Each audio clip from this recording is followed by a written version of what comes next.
Hello friend, ঐশীস কিচেনে সবাইকে জানাই স্বাগত। আশা করছি আপনারা সবাই ভালো আছেন, সুস্থ আছেন। আজও আমি একটা নতুন রেসিপি নিয়ে চলে এসেছি। আজ আমি দেখাবো রুই মাছ আলু দিয়ে ঘরোয়া উপকরণ দিয়ে কালিয়া। আপনারা দেখুন আমি রেসিপিটা কিভাবে করি। আমার এই রেসিপিটা ভালো লাগলে প্লিজ চ্যানেলটিকে সাবস্ক্রাইব করবেন। আমি গ্যাসে একটা কড়া বসিয়ে দিলাম। কড়াটাকে গরম হতে দেব। কড়াটা গরম হয়ে গেছে, এর মধ্যে দিয়ে দেব সর্ষের তেল। তেলটাকে গরম হতে দেব। তেলটা গরম হয়ে গেছে, এবার এর মধ্যে দিয়ে দেব আগে থেকে নুন হলুদ মাখিয়ে রাখা রুই মাছের পিস।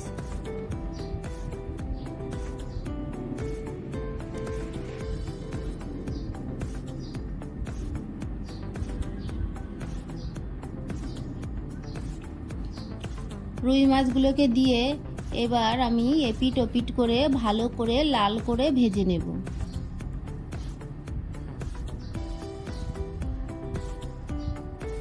কড়াইতে মাছ দেওয়ার আগে তেলটাকে খুব ভালো করে গরম করে নিতে হবে, তাহলে মাছটা কড়ার গায়ে লেগে যাবে না। আপনারা যদি কড়া গরম হওয়ার আগে তেল দিয়ে মাছ দেন তাহলে মাছটা কড়ার গায়ে লেগে যাবে।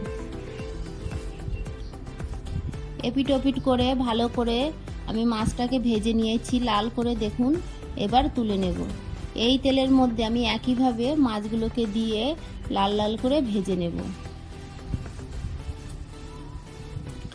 মাছগুলোকে ভেজে নিয়েছি, এবার তুলে নেব। এই তেলের মধ্যে আমি আগে থেকে নুন হলুদ মাখিয়ে রেখেছিলাম আলুগুলোকেও লাল লাল করে ভেজে নেব।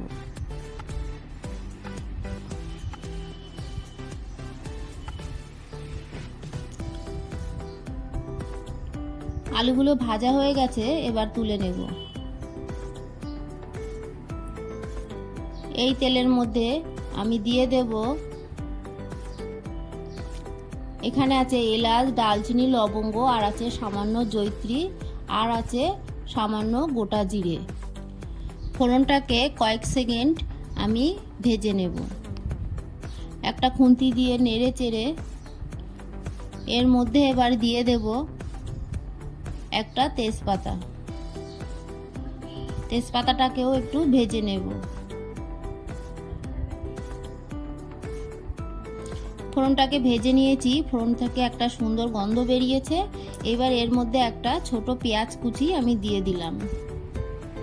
পেঁয়াজ কুচিটাকে নেড়ে চেড়ে লাল করে ভেজে নেব। দেখুন ভেজে নিয়েছি। এবার এর মধ্যে দিয়ে দেব, এখানে আছে আদা রসুন আর পেঁয়াজ বাটা। এখানে আমি রসুনটা খুব সামান্য দিয়েছি, আদাটা বেশি দেবেন আর রসুনটা কম দেবেন। এবার ভালো করে নেড়ে চেড়ে এর মধ্যে আমি সামান্য দিয়ে দেব মিক্সচারের বাটি ধোয়া জল দিয়ে এবার ভালো করে নেড়ে চেড়ে কষিয়ে নেব মশলাটাকে। আদা রসুনের কাঁচা গন্ধ চলে গেলে এর মধ্যে দিয়ে দেব, এখানে আছে জিরে গুঁড়ো ধনে গুঁড়ো হলুদ গুঁড়ো লাল লঙ্কার গুঁড়ো, আছে গোলমরিচ গুঁড়ো কাশ্মীরি লঙ্কার গুঁড়ো, আর আছে লবণ। সব গুঁড়ো মশলা আমি একসঙ্গেই দিয়ে দিলাম। এর মধ্যে দিয়ে দিলাম একটা টমেটো কুচি। আপনারা চাইলে পেঁয়াজ যখন ভেজেছি তখনই টমেটোটাকে দিয়ে একটু নেড়ে নেবেন। এবার ভালো করে নেড়ে চেড়ে মশলাটাকে কষিয়ে নেব।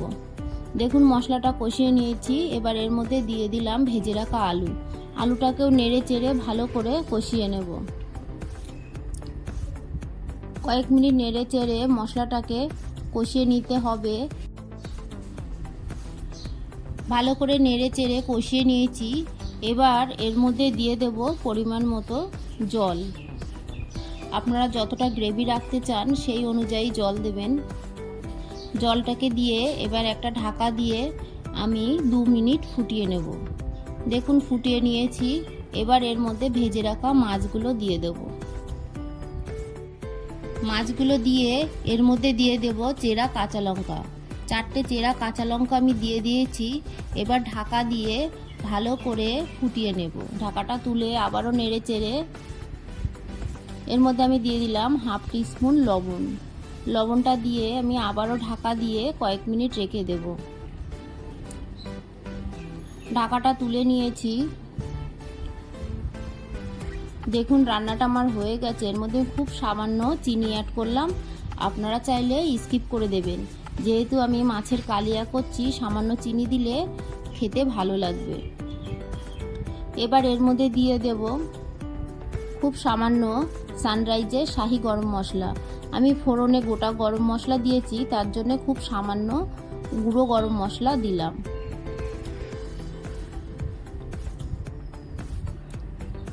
রান্নাটা আমার হয়ে গেছে। আমি এবার গ্যাসের ফ্লেমটাকে অফ করে দেব। আমার এই রেসিপিটা আপনাদের ভালো লাগলে প্লিজ আমার চ্যানেলটিকে সাবস্ক্রাইব করবেন, পাশে থাকা বেল আইকনটি ক্লিক করে দেবেন, তাহলে আমার নতুন ভিডিওর নোটিফিকেশান আপনাদের কাছে পৌঁছে যাবে। আর লাইক কমেন্ট শেয়ার করতে ভুলবেন না। আপনারা রান্নাটা দেখেই তো বুঝতে পারছেন কতটা ভালো হয়েছে।